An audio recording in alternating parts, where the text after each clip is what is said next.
referência. 24 horas com você. Olá, tudo bem? Está começando mais um Bate-Papo Radiodec, programa que vai ao ar às terças e quintas, neste mesmo horário. Eu, Márcio Corvelo, estarei sempre trazendo a vocês, ouvintes e internautas, importantes entrevistas com temas relacionados à Defesa Civil. E para acompanhar a nossa programação, basta acessar www.radiodecfm.com.br. E lembrando a você que estamos também nas redes sociais. Sendo assim, você pode seguir a Radiodec no Facebook, através do facebook.com/radiodecfm oficial, no Instagram, através do instagram.com/radiodecoficial e no Twitter, acesse twitter.com/radiodecfm. E não esqueça, lógico, de curtir e compartilhar as nossas redes sociais. Você também pode acessar todas essas nossas redes sociais através da Radiodec fm.com.br/links. Lá você tem todos os nossos canais num só lugar. E não esqueça, lógico, de se inscrever no canal da Radiodec no YouTube. Não deixe, lógico, é evidente que não, de marcar o sininho para receber as notificações dos novos vídeos da Radiodec que nós disponibilizamos em nosso canal, ok? E caso você queira enviar uma proposta de pauta ou propor parceria comercial ou enviar seu comentário, mensagens à nossa equipe, é só entrar em contato através do 2130124684. Repetindo, 2130124684. Esse é o WhatsApp oficial da Radiodec, onde você também vai poder enviar mensagem escrita ou por áudio à nossa equipe, tá certo? Pois bem, permaneça sintonizado, você está na Radiodec, a primeira rádio em defesa civil do Brasil. Bem, e hoje estamos aí recebendo no programa Bate-Papo Radiodec mais um convidado muito especial. Ele que é médico veterinário, coordenador de logística do Grupo de Resgate de Animais em Desastres, o GRADE Brasil. Dr. Enderson Barreto, obrigado por sua presença. É um prazer ter você conosco. Seja muito bem-vindo ao Bate-Papo Radiodec de hoje. Boa noite, Márcio. Sem dúvida alguma, satisfação muito grande estar aqui nessa noite para falar um pouco de um tema tão importante aí na sociedade, né, que é o papel do médico veterinário no cenário de proteção e defesa civil. Então, é uma grande honra poder estar com você aqui nessa noite, principalmente nesse projeto tão importante e necessário que é a Radiodec, né, que é poder levar a defesa civil, né, através da rádio para todas as pessoas e o máximo possível de informações que, sem dúvida alguma, impactam de forma muito positiva e significativa a vida dessas pessoas. A gente que agradece aí pela tua disponibilidade, doutor Enderson, de estar participando com a gente, batendo esse papo hoje conosco aqui, tá? E aproveito também para agradecer a presença dos nossos ouvintes e internautas que estão ligados na Radiodec. Vocês aí aproveitem o máximo do nosso bate-papo de hoje. Não poderia, lógico, também deixar de mandar um abraço a todos que integram o GRADE. Parabéns aí pelo belíssimo trabalho que vocês desenvolvem. É inspirador para todos nós o trabalho que vocês realizam, tá bom? E também não poderia deixar de mandar o meu abraço a todos que atuam em defesa civil no Brasil. Deixo aqui o meu fraterno abraço a todos vocês, tá bom? Doutor Enderson, antes da gente entrar, né, na nossa pauta mais específica, eu gostaria aí que você falasse um pouco sobre você. Acho que é importante, né, para que nossos ouvintes conheçam quem é o nosso convidado do Bate-Papo Radiodec de hoje. Então, doutor Enderson, conta pra gente quem é Enderson Barreto, tá? Pode colocar aí, falar à vontade aí, não por muito tempo, porque a gente não tem tanto tempo assim. Mas você pode falar aí, tem aí um tempo aí para poder se apresentar e falar um pouco sobre você, Enderson. Pode ficar à vontade aí. Obrigado, Márcio. Realmente, eu sou mineiro e mineiro é bom de prosa, então a gente tem que dosar aí, como diz aqui em Minas, a água com o fubá para nós conseguir abordar todos os assuntos. Bom, eu sou do interior de Minas Gerais, aqui de Conselheiro Lafayette, cidadezinha aqui próximo a Belo Horizonte, próximo a Ouro Preto, bem pertinho do Rio também, e sou médico veterinário, formei aqui em Conselheiro Lafayette, numa universidade que chama Unipac Lafayette. Sempre fui muito engajado em causas sociais, sejam elas quais forem. Sem dúvida alguma, sempre tive um pezinho a mais na questão do ativismo ambiental, mas eu sempre busquei desenvolver projetos que de fato tivessem algum impacto na sociedade como um todo. Então, desde a graduação, eu sempre busquei trabalhar a coletividade através de ações estruturadas que pudessem impactar a vida das pessoas, sejam durante a faculdade, buscando estruturação, buscando representação. Durante a graduação, a gente conseguiu desenvolver inúmeros projetos, e entre esses projetos, né, teve um que me chamou muita atenção, que de fato foi quando eu fui aluno da Carla, que é médica veterinária e também é do GRAD, e lá foi o primeiro contato que eu tive com essa questão de desastres, né? Mas, como eu disse, como bom mineiro, a gente fala, comendo pelas beiradas, foi entendendo melhor o cenário antes de fato, começar a atuar com essa questão. Então, hoje, eu atuo aqui no meu município, né? Minha atividade profissional, de fato, eu sou servidor público, trabalho com gestão na área da saúde, né? Eu trabalho com o que a gente chama de medicina veterinária do coletivo, que é quando a gente consegue desenvolver ações pela coletividade, onde eu consigo impactar através da medicina veterinária um conceito que a gente chama de conceito de saúde única, que também vai entrar na discussão do nosso tema principal, que é quando a gente busca o equilíbrio, né, do conceito de meio ambiente, saúde humana e saúde animal. Então eu já trabalho com esse conceito na minha atividade profissional como um todo, né? O GRAD é uma atividade profissional voluntária, é um projeto voluntário, mas, né, como a gente brinca aqui em Minas, que a única coisa que a gente faz sem dinheiro é dívida, então a gente tem que trabalhar para pagar as contas. Então,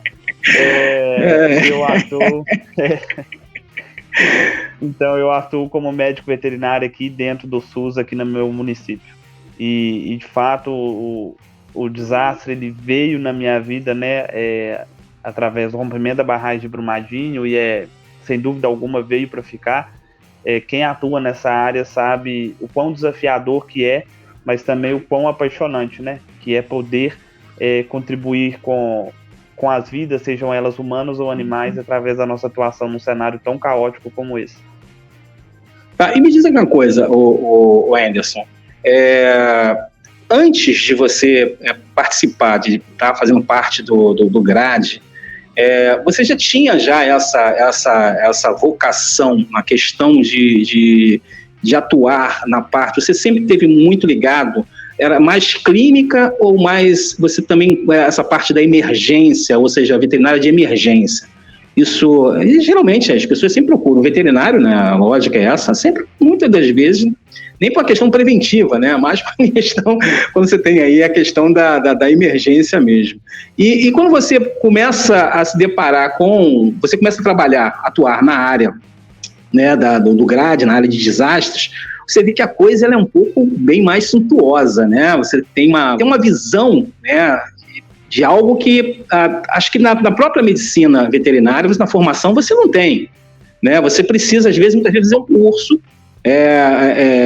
paralelo, né? Me corrija se eu estiver errado. Você não tem a cadeira, você não tem ali a disciplina de medicina em desastres na universidade, né?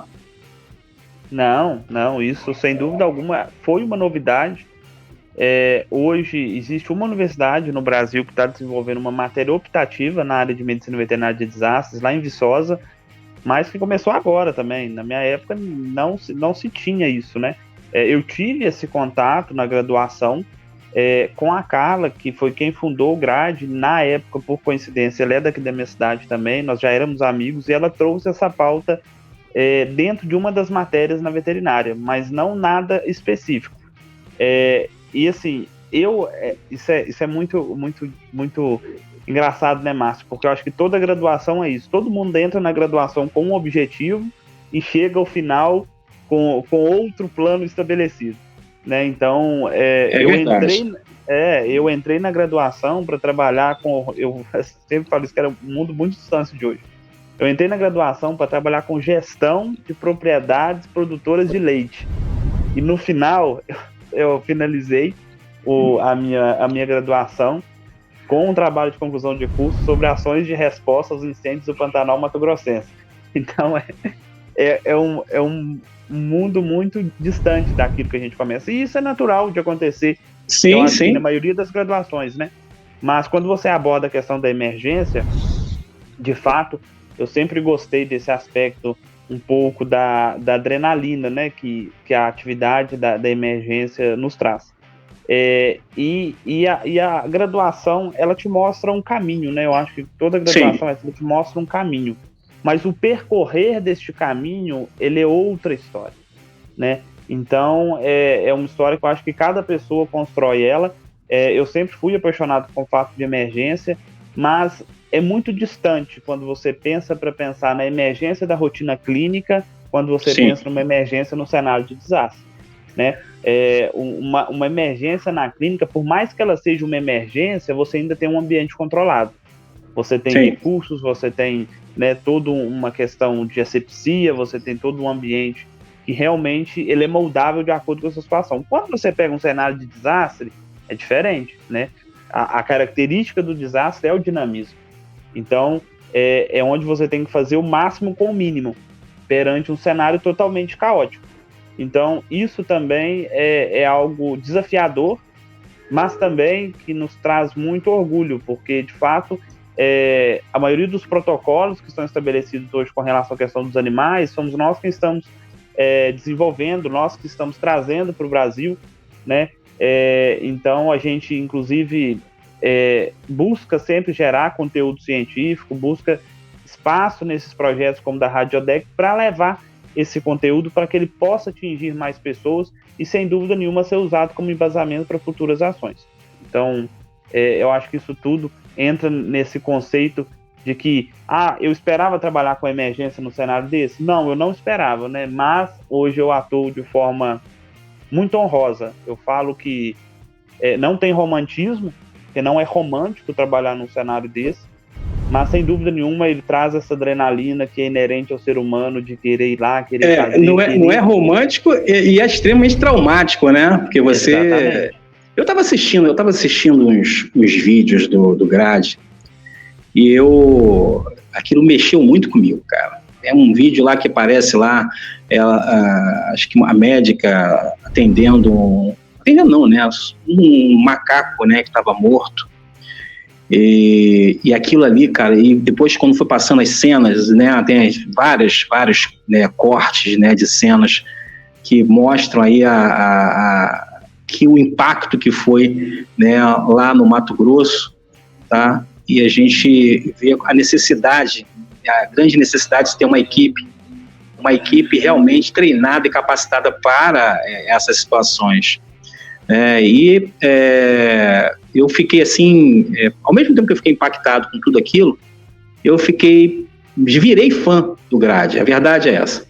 Eu estava até conversando com a minha esposa e falei com ela, olha, virei fã desse grupo. Por quê? A equipe está lá voluntariamente, se desdobrando, para poder fazer com que pelo menos o impacto seja minimizado, tudo aquilo seja um pouco menos, vamos dizer assim, menos do que já aconteceu, e eles estão lá, dispostos aí a fazer a diferença ali dentro do cenário da área quente, que aquilo, a gente fala assim, o pessoal que atua em desastre voluntariamente pode entrar na área quente?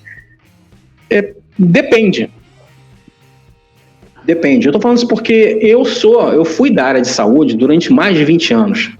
Depois que eu fui fazer a comunicação, depois de 5 anos atrás, eu comecei a fazer a comunicação, estudando. Mas eu antes era da área da saúde e a minha área era de pré-hospitalar, de emergência. Sim. Pré e intra-hospitalar. E também cheguei a trabalhar até em CTI. Tá? Mas o meu era ambulância. E aí, o que acontece?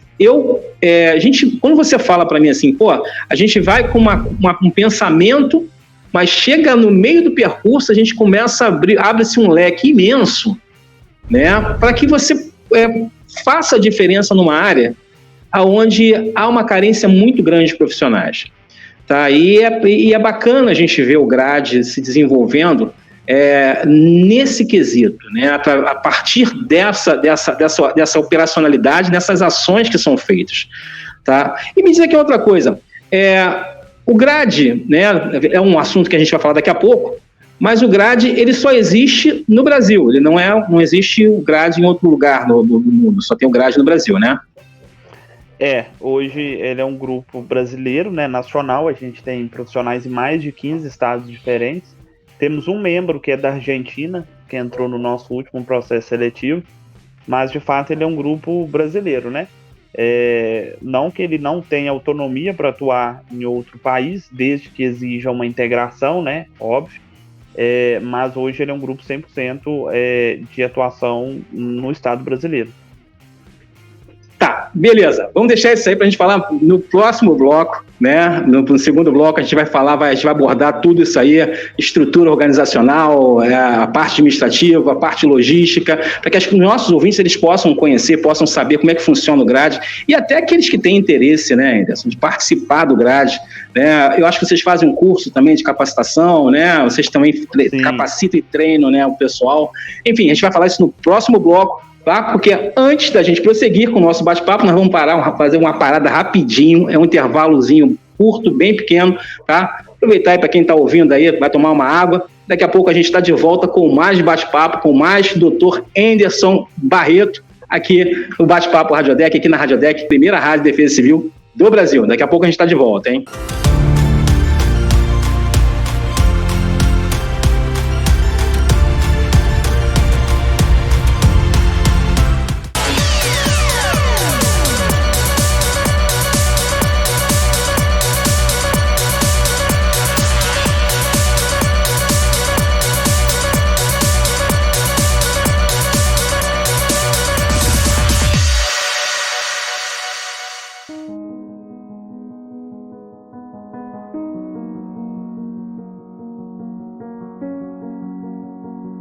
O Parque Estadual Encontro das Águas voltou a queimar.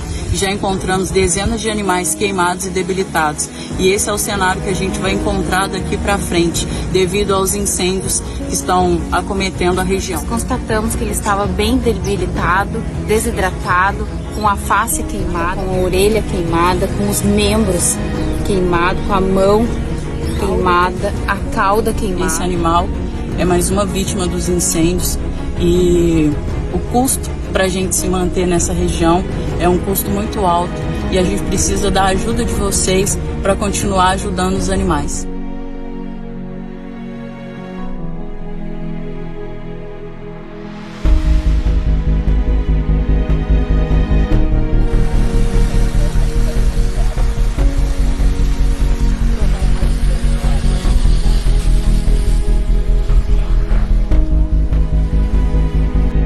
Pantanal Norte está em chamas há quase 30 dias. Mesmo com o empenho das equipes combatentes, estima-se que mais de 21% do Parque Estadual Encontro das Águas já tenha queimado. Nós do GRAD estamos presentes, fazendo todo o monitoramento e buscas ativas por animais que possam estar queimados ou sofrendo indiretamente pela ação do fogo. Nossa equipe está equipada para fazer um resgate eficiente e todo o tratamento desses animais, para que eles possam ser reintroduzidos novamente em seu ambiente natural.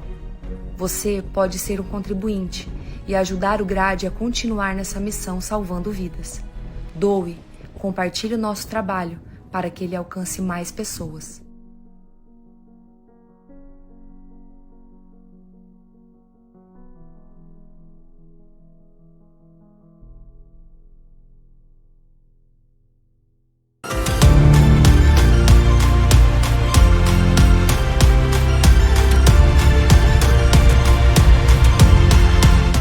Pois bem, estamos de volta. Para você que está chegando agora, o nosso convidado é o Dr. Anderson Barreto, médico veterinário, especialista em medicina veterinária em desastres, coordenador de logística do Grupo de Resgate de Animais em Desastres do GRAD Brasil. Dr. Anderson, no primeiro bloco, você compartilhou alguns detalhes sobre a sua vida, né, e sua trajetória na medicina veterinária, falou sobre a sua formação na área, e destacou também os caminhos que o levaram a dedicar-se à profissão de médico veterinário. Contudo, foi a sua incursão na medicina veterinária em desastres que revelou aí uma faceta singular de seu maior comprometimento com a causa, né, que demonstra, lógico, evidente, que isso é evidente, né, com o seu engajamento específico e sua paixão transcende, né, a rotina clínica, né, e que acabou transformando-se em uma grande missão humanitária em prol da vida animal em situações adversas. E é importante a gente frisar bem isso, tá, pessoal? executada voluntariamente. Tá? É importante a gente frisar isso, que o grupo, né, então o doutor Anderson, como todo o grupo, eles atuam voluntariamente no terreno, dentro da situação adversa, tá certo? E assim, ou seja, partindo de toda essa contextualização, doutor Anderson, eu gostaria que você agora falasse de maneira resumida, né, sobre o papel essencial do GRAD Brasil nas operações de resposta a desastres e destacasse como é composto o GRAD, né, o grupo ele é formado apenas por veterinários ou existe uma equipe multidisciplinar com outros profissionais que atuam aí também como voluntários do GRAD? Como é executado o trabalho de preparação do grupo? São várias equipes, né? Você já falou lá no início, né, que o GRAD tem aí suas ramificações em 15 estados, mas como é executado esse trabalho de preparação do grupo? Existem ramificações e unidades? São baseadas nos estados brasileiros? Como mesmo você já tenha dito, gostaria que você também falasse novamente, que tem um pessoal que está chegando agora, ainda não viu você falando, então você já fala aí a respeito dessa composição, né, e aonde estão integrados aí esses grupos dentro do estado, né, enfim, são 15 estados que compõem aí, que fazem parte do grupo, né, de resgate aí do GRAD, vamos dizer assim. E aproveitando esse gancho de estrutura organizacional, eu gostaria que você também falasse sobre a estrutura logística, né, fornecida durante as operações de resgate, dos investimentos, dos materiais, né, que são fornecidos, equipamentos para garantir a segurança e integridade dos membros durante as operações, como também para os animais assistidos pelo GRAD. De onde vêm esses recursos? Quais as empresas que realmente ajudam o GRAD? E para finalizar esse popurrí aí de perguntas, que você falasse aí sobre algumas operações mais desafiadoras, né, enfrentadas pelo GRAD Brasil, como, por exemplo, o rompimento da barragem de Brumadinho, em Minas Gerais, e também a atuação durante as inundações em diversos estados brasileiros. E você pode falar a respeito de Petrópolis, no Rio de Janeiro, vocês estiveram em Petrópolis, aqui no Rio de Janeiro, né? Rio Grande do Sul, que aconteceu agora em setembro, ou seja, foi um fato recente, né? E não deixando de falar também, o doutor Anderson, os incêndios florestais no Pantanal do Mato Grosso, tá bom? Então, por favor, fique à vontade aí, doutor Anderson, o microfone agora é todo seu. Bom, vamos lá, Márcio, obrigado pelas perguntas. Vou tentar abordar aqui de forma sucinta toda essa temática. Bom, primeiramente, né, como você muito bem disse, o GRAD é um grupo voluntário, ele é composto por equipes multidisciplinares, de fato, não é exclusivo de médicos veterinários, diferente. A gente brinca que o critério para fazer parte do GRAD é ter amor pela causa. Esse é o único fator condicionante, né? Então, a gente tem uma equipe multidisciplinar, né? Tem profissionais de várias áreas, médicos veterinários, biólogos, zootecnistas, comunicadores, bombeiros militares, bombeiros civis, engenheiros, né? Então, assim, é uma gama de profissionais, né, acadêmicos, para fazer a coisa acontecer. Todos os profissionais, eles passam por uma série de capacitações, né? Eles fazem um processo seletivo, que é um processo seletivo aberto anualmente, né? As pessoas podem acompanhar através das redes sociais do GRAD, onde as pessoas fazem a inscrição, todos participam de uma capacitação teórica e alguns são selecionados para participar do módulo prático, e se passar no módulo prático, entra para o grupo.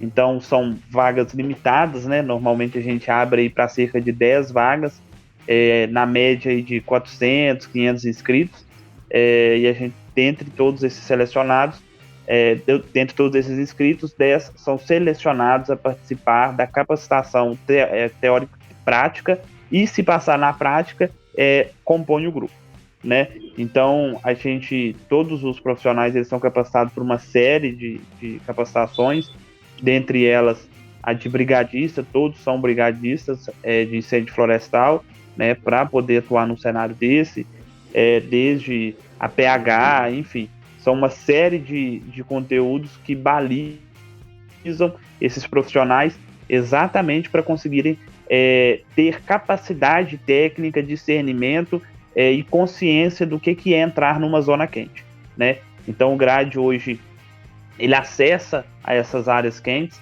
mas com muita prudência, muita responsabilidade e, acima disso tudo, muita técnica, que é exatamente todo esse processo que a gente consegue através dessa capacitação, desse balizamento desses profissionais, né? Então não basta ter só a vontade, tem que ter a técnica também.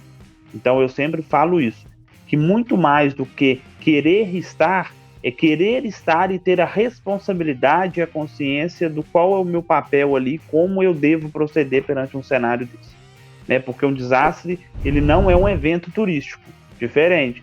Ele é um evento caótico que, infelizmente, as forças locais não conseguem suprir a necessidade de resposta e por isso nós estamos ali.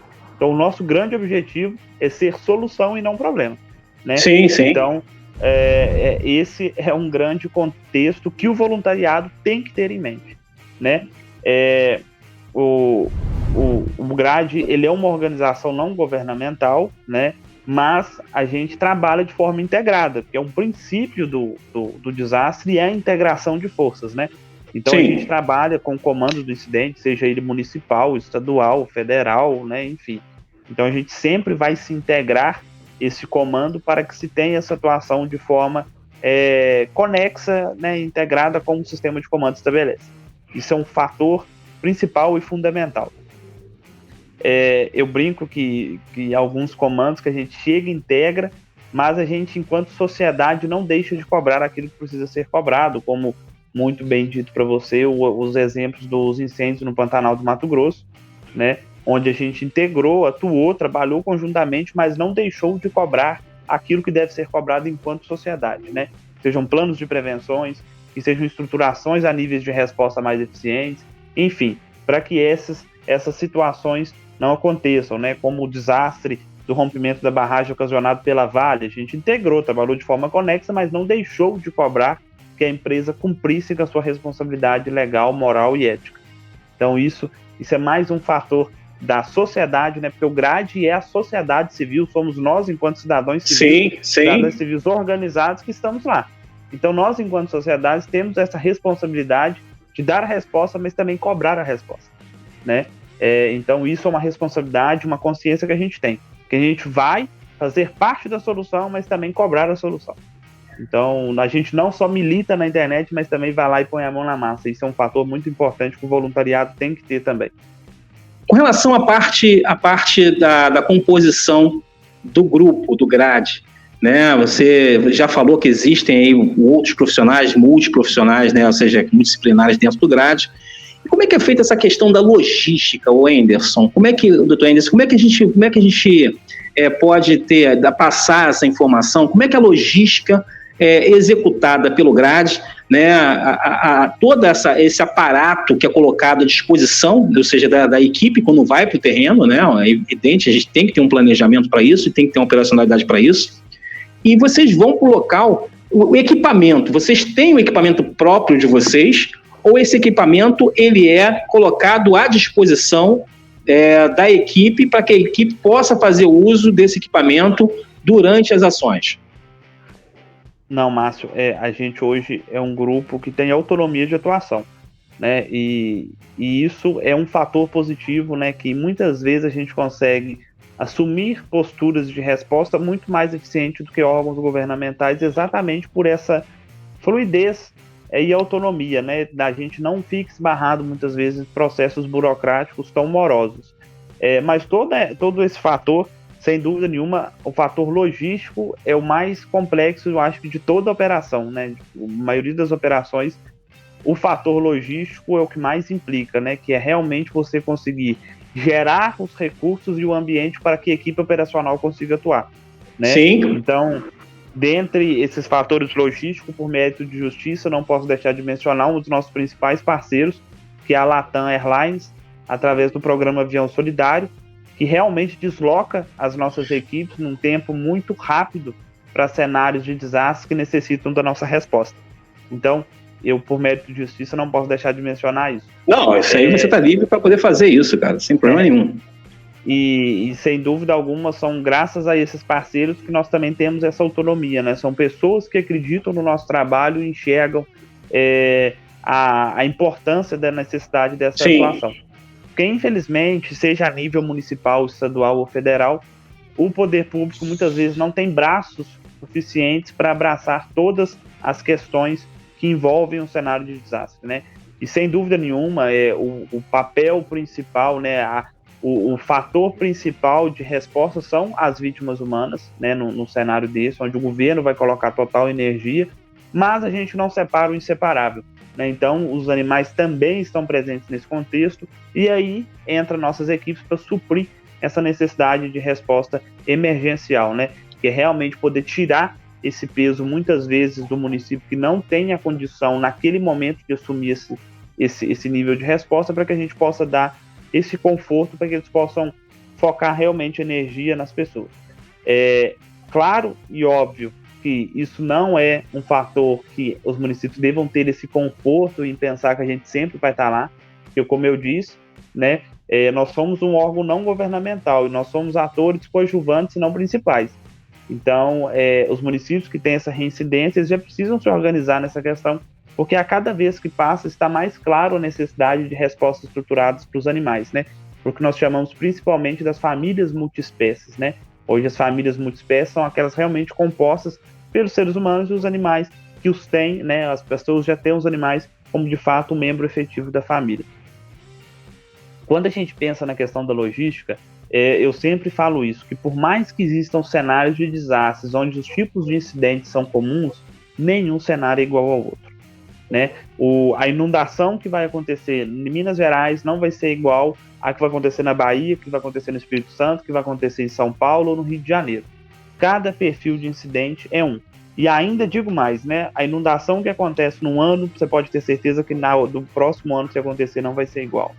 Então, são características diferentes, né? Regional. É a característica do desastre, né, Márcio? É esse dinamismo. Então, a logística, ela sempre vai ser desafiadora nesse sentido. E claro que existem operações que vão ter desafios logísticos maiores, né? Quando eu penso, por exemplo, num cenário igual ao do Pantanal, onde são 150 quilômetros de estrada de terra, com mais de 100 pontes de madeira para É muita coisa, cara. Então, assim, existem operações que de fato vão demandar uma logística maior, né? Vamos pegar, por exemplo, o desastre que a gente teve, um desastre humanitário, que a gente pode chamar, que foi a questão dos Yanomamis, onde a gente também foi atuar com a causa animal. É um local onde eu acesso numa data, só consigo sair em outra data porque é acesso aéreo. Para me chegar lá, o meu peso é controlado, eu tenho que levar a alimentação racionada, a minha roupa racionada, meu equipamento racionado, o meu local de dormir racionado.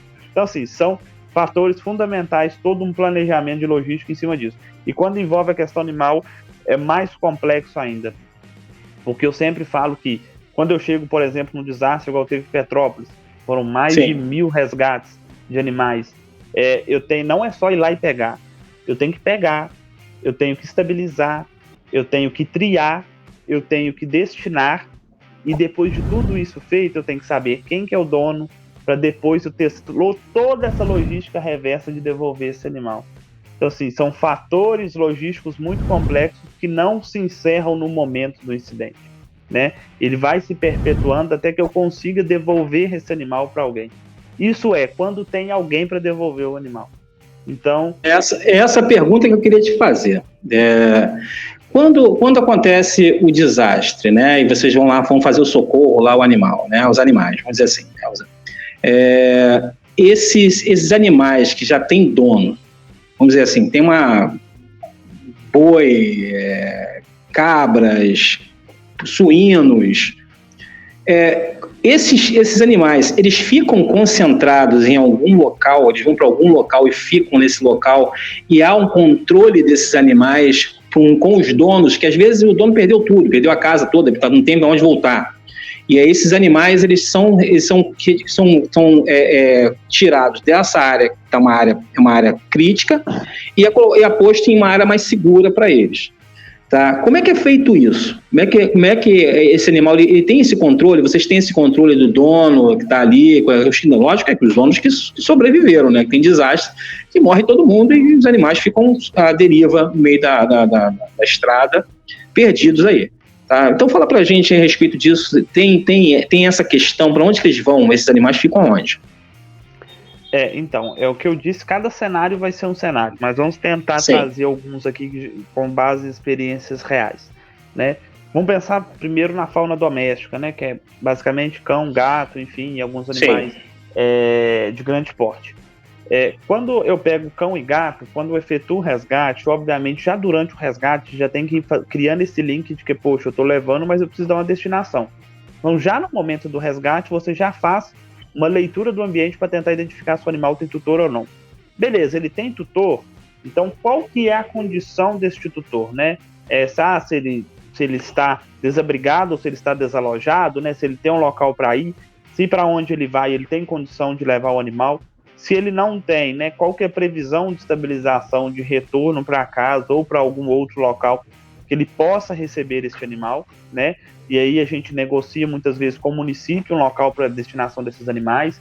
Quando não existe um possível local, a primeira tentativa são lares temporários, então a equipe de logística, assim que acontece o incidente, ela já começa a cadastrar pessoas que possam receber esses animais de forma temporária, até que as famílias consigam se restabelecer.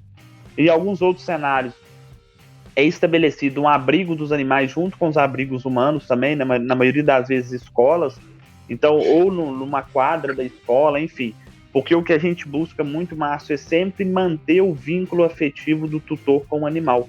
Sim, exatamente para que isso não se perca durante um período e a pessoa às vezes acaba deixando de ter a responsabilidade desse animal. Verdade. Então a gente busca sempre manter o animal mais próximo do tutor, exatamente para manter esse vínculo afetivo, né? E de tudo, quando não há possibilidade, é algo que a gente prega muito e não fazer, restabelecido um abrigo de campanha, né? Que é um abrigo temporário para manutenção desses animais, como foi o caso em Petrópolis, onde a gente estabeleceu que a gente montaria um abrigo, negociando com o município, com os moradores, pelo prazo de 90 dias, né, para que até que essas pessoas conseguissem se restabelecer. E assim foi feito. Foram mais de 100 animais abrigados pelo período de 90 dias até que as famílias conseguissem se restabelecer. E aí envolve um outro fator logístico muito complexo, porque você montar um abrigo para animal não é fácil, né, mais de 100 animais, onde cada animal tem um perfil comportamental, onde você tem que estabelecer todo um protocolo sanitário para não disseminar doenças infectocontagiosas. E aí vem, né, estruturação para garantir um nível de conforto, uma alimentação adequada, um atendimento médico veterinário, um manejo. Então, são fatores muito complexos. Você falou nessa questão. Você falou nessa questão aí de montar um abrigo, eu fico imaginando Noé, né? Que foi um dos primeiros gestores de desastre, né, da história da humanidade. Noé, eu fico imaginando como é que ele fez, e é uma grande exemplificação, né, do papel das equipes que atuam, né, no cenário em desastres, né, os médicos veterinários, as equipes multidisciplinares que estão dentro do cenário para trabalhar exclusivamente com o socorro, né, e assistência aos animais. Né, eu acho que isso vai muito de encontro a essa história bíblica também, né, porque, cara, a gente tem aí N fatores, né, importantes que a gente pode estar falando a respeito dessa questão de medicina de veterinária. Mas continua aí, eu cortei você, cara, mas eu estava aqui me segurando para não perguntar. Mas a gente brinca no grade, né, que Noé foi o primeiro grade que teve, o primeiro gradiano já na história. É o patrono da medicina em desastre, da medicina veterinária em desastre é o Noé. É Noé, de fato. Né? Então, como eu disse, de fato é um fator logístico muito complexo tudo isso, né? A gente tem um exemplo muito claro agora que está acontecendo lá em Angra dos Reis, aí pertinho.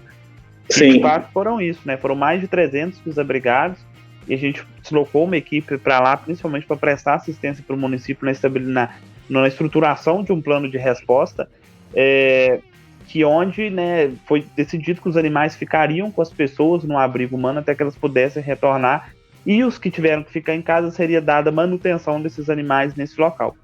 Muitas vezes, Márcio, eu falo que o GRAD, apesar de trazer o nome Grupo de Resgate, a gente atua muito na resposta, né? Sim. E muitas vezes não é o resgate a solução, né? E sim alguma outra forma de dar a resposta a esses animais naquele cenário, né? Que seja manutenção in loco, que seja um estabelecimento de protocolo sanitário para aquela comunidade, para que esses animais atingidos por água, né, não venham a desenvolver doenças infectocontagiosas provenientes da desestabilização daquele ecossistema.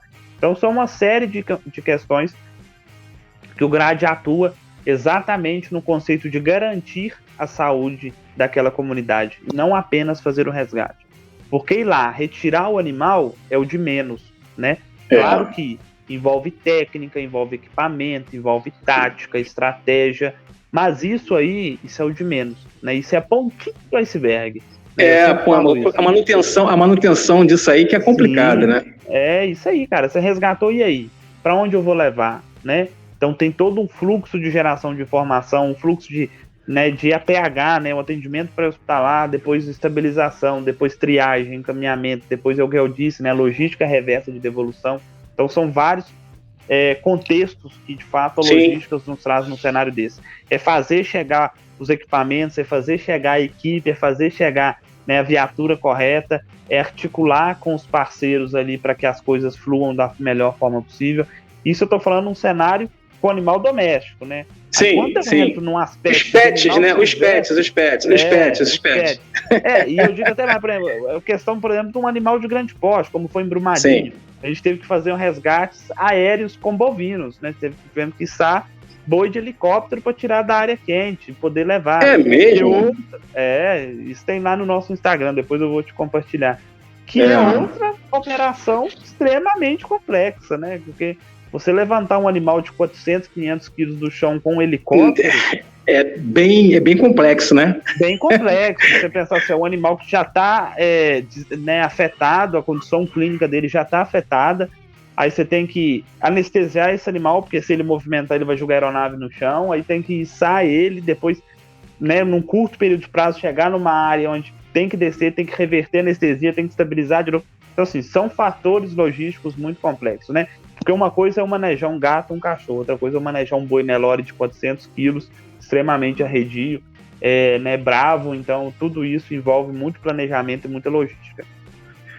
E uma outra medida que é uma coisa, com relação a gente está falando sobre a questão da logística, né? Essa parte da logística, dos materiais, dos equipamentos, tá? Por exemplo, quando a gente fala material, equipamento, a gente fala, por exemplo, ração, né? Vamos dizer assim, essa ração, às vezes vocês precisam levar ração para esse animal, para os animais, para eles poderem se alimentar, que estão muito debilitados, ração, água, enfim. Como é que vocês conseguem trazer para dentro da operação esses equipamentos, esses materiais, né, esses produtos, né? Quem é que faz, doa para vocês, né? Como é que é feito isso, Anderson? Então, existem empresas parceiras que contribuem, né? Um exemplo também, por mérito de justiça, que eu tenho que falar, a PETS, o grupo PETS, eles sempre contribuem para os desastres onde envolve animais domésticos. Existem algumas fábricas de rações também que mandam carregamentos, né? Isso vai depender do município, do estado que for, mas, de fato, a sociedade brasileira é uma sociedade muito solidária. Mas, de fato, Márcio, o grande fator que, de fato, financia essas ações são as doações da sociedade civil, né? São as pessoas que contribuem, sejam doando 1, 2, 5, 10, 15, 50 reais. Elas se somam e a gente consegue reverter todo esse recurso para a resposta, né? Já que o nosso trabalho é voluntário. Então, é um fator também, né, de premissa de resposta, o fomento à economia local. Então, a gente sempre busca também comprar do comércio local para ajudar aquela cidade a conseguir se reerguer, né? Então, é a sociedade devolvendo para a sociedade aquilo que a gente pode fazer. Então, de fato, é um grande trabalho integrado de formiguinha, seja das empresas privadas, né? Através da PETS, da Premier, enfim, empresas que doam, mas também da sociedade que doa o recurso financeiro para que a gente possa ir lá e comprar, né, para ter uma resposta emergencial. Porque é como eu disse. E vamos continuar, né? Vamos continuar. Vamos continuar. O pessoal, as pessoas que tiverem interesse aí de ajudar aí, né, colaborarem com o GRADES, né, mais à frente a gente vai colocar, e o Anderson vai passar aí o Pix, né, ou seja, a chave para vocês poderem, aqueles que tiverem interesse de participarem e ajudarem, eu acho que é muito importante, né? Eu já estabeleci até que eu também vou fazer essa colaboração. Enfim, a gente tem que ajudar, né? Porque os desastres estão acontecendo de forma constante, a gente está tendo um atrás do outro, tá? E a gente tem muitos animais, né? Mato Grosso, pô, cara, no Pantanal foi triste o que a gente viu acontecendo no Pantanal, né? Queimadas 30 dias direto, queimando, e os animais aí foi mais tempo, tá? Só estou falando só aquilo que a gente teve aí de constância, o tempo que vocês atuaram, né, ali dentro, vocês foram comentando, foram falando isso, foram fazendo essa abordagem. Enfim, cara, a gente pode ajudar, eu acho que a gente tem condições de ajudar, e as pessoas que puderem colaborar, colaborem, tá? Vamos colaborar, vamos ajudar aí o GRAD a se manterem mais fortes, mais estruturados aí, tá? E me dizer aqui uma coisa, com relação à questão de Brumadinho, tá? Vocês foram para Brumadinho, assim que aconteceu Brumadinho, vocês foram para Brumadinho, né? Atuaram em Brumadinho, tá? E conta pra gente como é que foi lá, pelo menos pra gente poder ter uma noção, né? Que eu acho que, como você mesmo falou, cada desastre tem a sua particularidade, cada região tem a sua particularidade, né? E o que a gente também viu em Brumadinho foi muito triste, né? Que foi um impacto ambiental gigantesco que está sofrendo até hoje, né? As pessoas não falam, mas sofrem até hoje o impacto ambiental lá naquela região, tá? Então conta pra gente aí, doutor Anderson, como é que foi lá a atuação do GRAD em Brumadinho? Em Brumadinho, Márcio, já teve um fator que foi um fator, de certa forma, positivo, que é exatamente 7 dias antes do rompimento da barragem, através do Conselho de Medicina Veterinária do Estado de Minas Gerais, um grupo já estava sentado com o Coronel Godinho, que na época era o coordenador da Defesa Civil do Estado, junto com representantes do Corpo de Bombeiros, discutindo essa temática. Gente, se houver um desastre, como que nós vamos dar resposta para os animais? Então, de fato, há exatamente 7 dias atrás, uma sexta-feira antes, todos esses órgãos já estavam conversando junto com a gente para entender qual que seria a estruturação do nível de resposta no cenário. E o cenário foi mostrado, né? A prática, agora vai para a prática agora, vocês verem como é que funciona. Exatamente. 7 dias após essa conversa, a barragem de Brumadinho se rompeu. E aí, como eu disse, né, uma das grandes características nossa é essa velocidade rápida para atuar. Então, assim que a barragem rompeu por volta de meio-dia, quase 3 da tarde, né, meio-dia e pouco. Quando era antes das 15 horas, nós já estávamos com uma equipe lá, dentro do cenário, entendendo o que estava acontecendo, integrando, né? Eu cheguei no sábado, no outro dia, pela manhã, e sem dúvida nenhuma foi um dos cenários mais tristes e caóticos que eu já cheguei, porque era toda aquela tensão de saber, né, se os parentes em volta da igreja, né, a icônica igreja do Córrego de Feijão, onde foi montado o plano o posto de comando, onde era o heliponto, né, também onde os helicópteros traziam as vítimas, era uma igreja na frente de um campo de futebol cercado, e ali os helicópteros trazendo os corpos e toda a população em volta querendo saber, meu pai, é minha mãe, é meu filho, é meu irmão, é meu amigo, tá vivo, não tá? Então isso foi o primeiro baque, assim, já foi meu primeiro cenário de desastre que eu atuei, e sem dúvida nenhuma muito desafiador, né? E aí foi nele que de fato eu comecei a atuar com o fator logística, e tudo muito difícil, né? Porque a movimentação no terreno era complexa, a área era totalmente restrita de atuação, porque foi um número de óbitos muito alto, e o tempo todo a atuação, né, no resgate do que foi denominado as joias que estavam ali, por muitas vezes as nossas equipes atuando do lado de onde estavam sendo retirados corpos humanos, né? Então, os bois, inclusive, que foram resgatados de helicóptero, por muitas vezes a nossa equipe ia levar alimentação e água para esses animais enquanto a operação aérea foi montada, que não foi em loco, né? Em loco ali, né?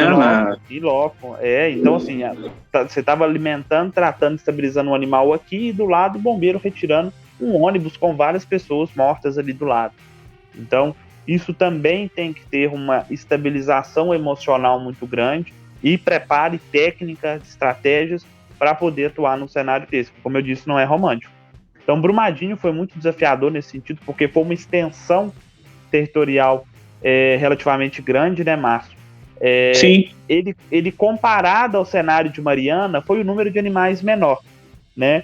Mariana, a gente teve uma densidade de animal muito grande lá, porque era uma área muito rural, enfim, diferente do cenário de Brumadinho, onde o impacto ambiental foi muito grande e, consequentemente, o número de óbitos também foi muito mais acentuado, infelizmente, não restando muitas vítimas vivas. Mariana foi muito mais, você estava falando, Mariana foi muito mais,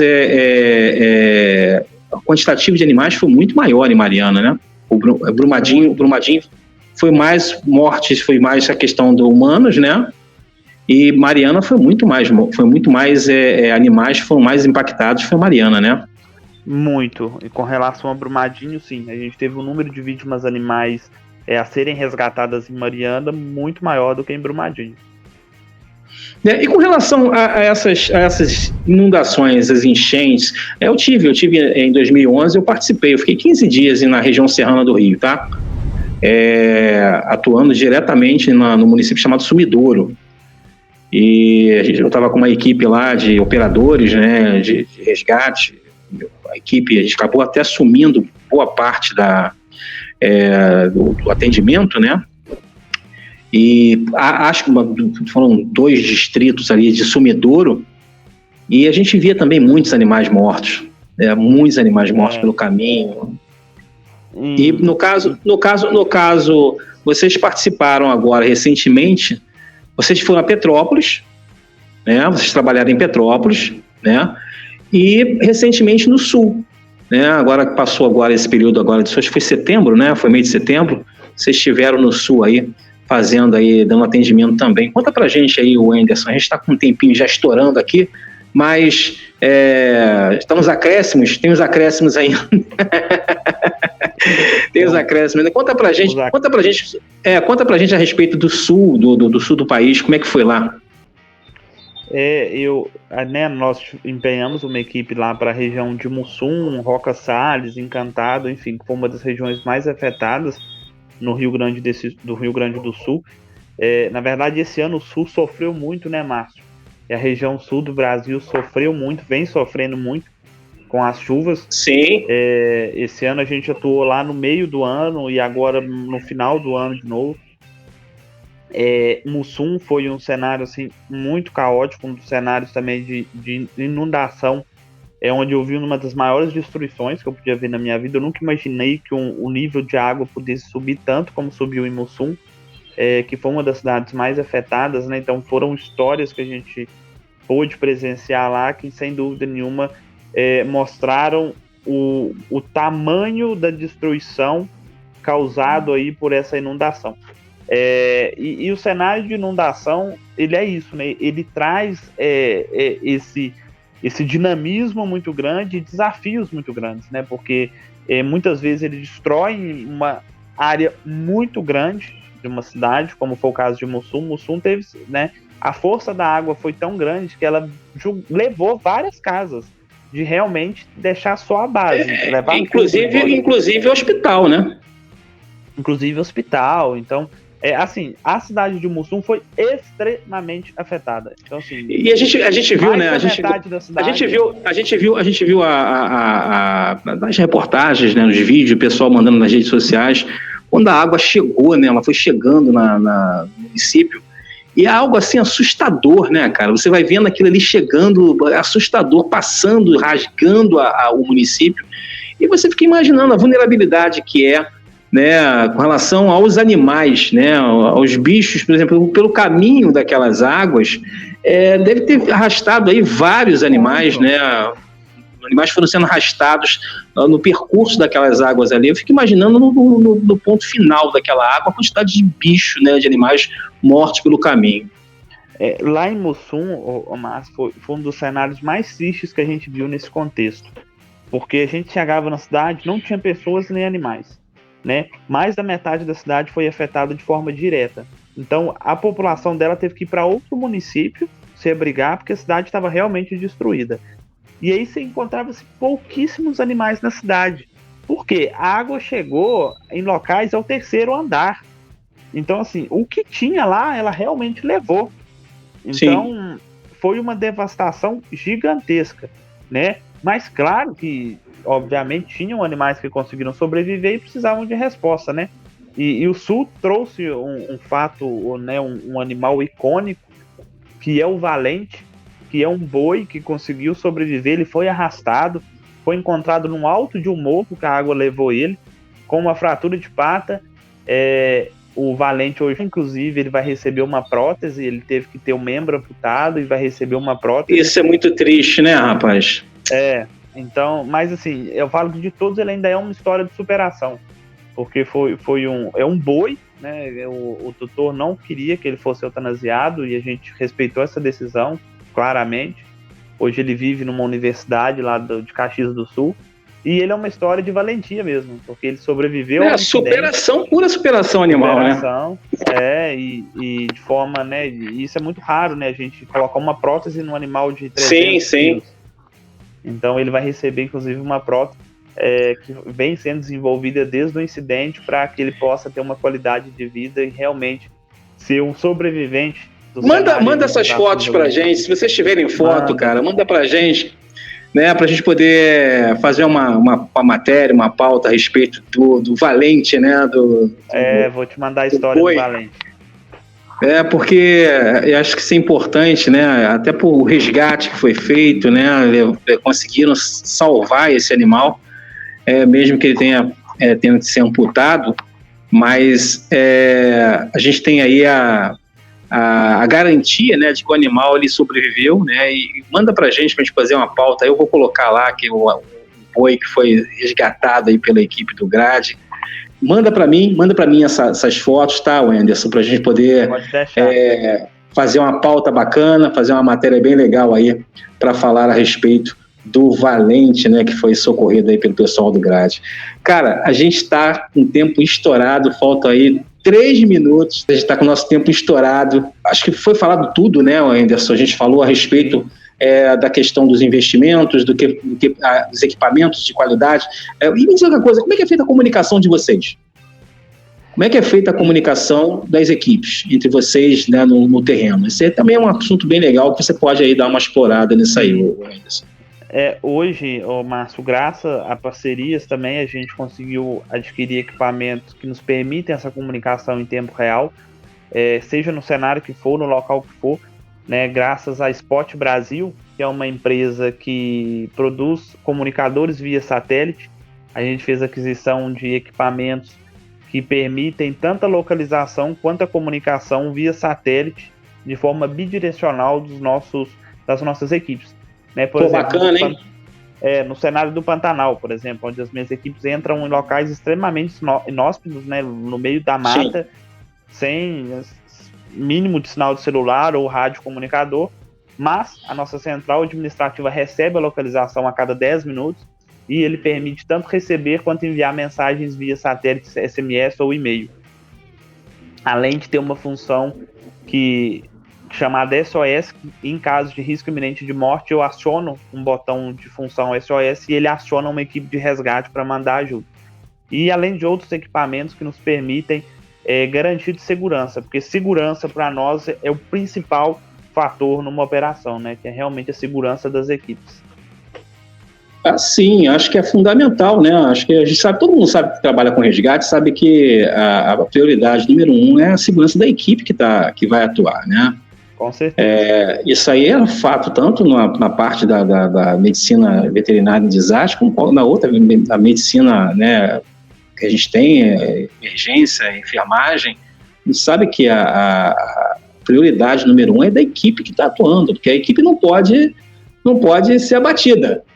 Não, jamais. É soldado que não pode ser abatido, entendeu? Não pode. Meu Deus. Entendeu? Então, essa aí é uma máxima quem atua em desastres, né, em resgate e salvamento, sabe que isso aí é uma máxima existente que a gente tem que respeitar, assim, fielmente, né, dentro do planejamento de ação, né, dos protocolos operacionais existentes dentro do atendimento de resgate, de salvamento.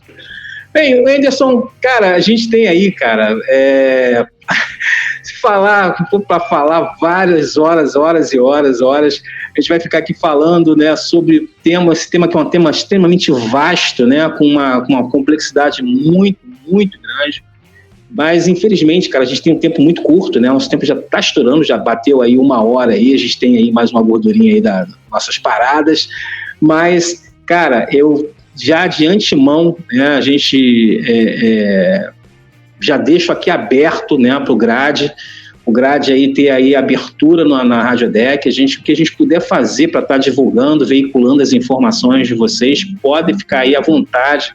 Tá? A gente está aqui para isso, para ajudar vocês aí nessa questão da comunicação também, de informar, de passar informações, né, de solicitar ajuda, pedir apoio, né, enfim, esse é o nosso papel enquanto comunicador, né? Eu, como um comunicador, eu tenho uma obrigação moral de fazer isso, né? Da mesma forma que vocês têm uma obrigação, vocês cumprem algo que não é legal, mas é moral dentro do contexto do voluntariado, você atua ali dentro vocês atuam dentro dessa ação, e eu acho que deve ser muito mais valorizado por isso, porque não existe uma obrigação legal para isso, existe uma obrigação moral para estar na área de atendimento, tá? Mas infelizmente o nosso tempo acabou, né? Estourou, né? O assunto é complexo, como eu já falei. Eu tenho certeza, tá, que a gente está dando abertura aí para mais aí pautas a respeito. Quero trazer aí a doutora Carla, né? Vou aqui aproveitar aqui e deixar aqui uma mensagem para ela, porque eu deixei um recado para ela lá no Instagram, no chat do Instagram, tá? Dizendo que está aberto para ela, a gente pode marcar uma pauta. Então, já de antemão, doutora Carla, dá uma olhadinha no seu chat aí, fica de olho aí, porque tem uma mensagem nossa aí deixando aberta aí à disposição aí do espaço da Rádio Deck, para trazer também ela para falar a respeito, né? Porque o Grade é uma idealização dela, né? Foi ela que criou o Grade, né? Então a gente precisa conversar com ela para poder ela falar sobre, né, essa idealização do grupo, né, de resgate, desastres feitos por veterinários, né? Isso é muito interessante. E pode ter certeza de uma coisa, cara, a partir dessa entrevista tua aqui hoje, você pode ter certeza que vai ter muita gente aí procurando aí para saber como é que faz parte do Grade aí. Você pode ter certeza que isso vai estar acontecendo. Aqui, pelo menos no Rio de Janeiro, você vai ter muita gente aí interessada em poder ajudar o Grade. Tá? Eu acho que isso é muito importante. Então, doutora Carla, fica de olho aí, porque eu mandei a mensagem e a gente aí está se colocando à disposição. Doutor Anderson, obrigado aí por ter estado conosco, né, passado aí essa pequena hora com a gente aqui batendo um papo. Eu sei que tem pouco tempo para a gente falar sobre um assunto tão complexo, mas vou deixar mais uma vez para vocês, as portas da Rádio Deck estão abertas, estarão sempre abertas para vocês, que vocês aí retornem mais vezes, trazendo todo esse seu conhecimento, esse vasto conhecimento seu e da equipe, né, que faz parte do Grade, esse conhecimento para os nossos ouvintes da Rádio Deck FM. Por favor, doutor Anderson, fique à vontade para suas considerações finais, para mandar abraços, para deixar sua mensagem para quem você quiser, e também, é lógico, a sua mensagem para os nossos ouvintes internautas que acompanham a Rádio Deck. Bom, Márcio, agradecer de fato mais uma vez a abertura do espaço para a gente poder trazer essa temática. Por muito tempo os animais não eram vistos, né, num cenário desse como de fato parte de um nível de resposta. Hoje a gente tem a alegria e a honra muito grande de poder proporcionar isso. Mandar um abraço de fato para todos os voluntários do Grade, né, que sem dúvida nenhuma são pessoas abnegadas, são pessoas que têm um propósito de vida muito claro em poder dar a resposta para aqueles que não têm voz, né, e dar voz àqueles que não têm voz, que de fato Sim. são os animais. Então, um abraço muito especial a cada um dos nossos profissionais que doam a vida deles em prol do próximo, e deixar um recado para todos os ouvintes, para toda a sociedade, que cada um, num cenário desse, ele pode contribuir, mesmo que ele não esteja lá no cenário, né, na zona quente, no cenário do desastre, mas através da sua casa, seja através do Grade, seja através da Cruz Vermelha, seja através das entidades que estiverem lá, você pode fazer parte, pode ser um fator positivo na vida de alguém que esteja lá. Então, vamos partir para a ação e poder fazer parte da solução, porque o mundo está precisando muito de pessoas que vão lá e façam, né? Como diria o nosso bom mineiro Guimarães Rosa, né, que tenhamos coragem, né, que sejamos corajosos em poder ir lá e fazer mais pela vida do próximo através das nossas ações. Então, mais uma vez, obrigado, Márcio, e conte com o Grade também. Estamos e estaremos sempre totalmente à sua disposição e à disposição da sociedade civil brasileira. Juntos a gente é sempre mais forte, né? A gente tem que colocar isso, às vezes deixar as vaidades de lado, deixar o ego de lado, né? Quem atua na causa humanitária não pode vir investido aí de egos e vaidades, né? Isso aí é a maior verdade. Então, aqueles que estão aí com ego e vaidade aflorados, deixe aí quando acontecer, quando tiver que atuar na área, deixa o ego e a vaidade guardadinho em outro lugar, porque equipes como Grade, né, projetos como Radiodec são projetos fundamentais dentro desse processo, tá? Então, de antemão, você já sabe, já falei, vou repetir, a Radiodec está aberto para o Grade, para o que vocês precisarem da gente aqui, vocês podem contar com a gente, tá vendo, doutor Anderson? Fique à vontade aí, tá? Para poder buscar aí auxílio e apoio também na Radiodec, que é a primeira rádio de defesa civil do Brasil, tá certo? Bem, aproveito também para mandar um abraço e agradecer a presença dos nossos ouvintes internautas que ficaram ligados aqui conosco e que acompanharam a Radiodec durante a programação. Muito obrigado pela companhia de vocês e até breve com mais um bate-papo aqui na Radiodec, a primeira rádio de defesa civil do Brasil.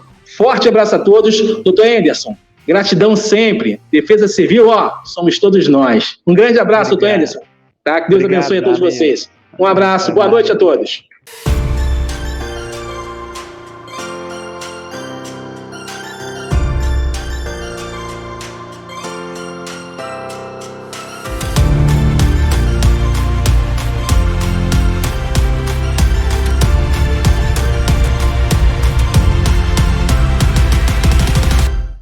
Mais que uma rádio, uma referência. 24 horas com você.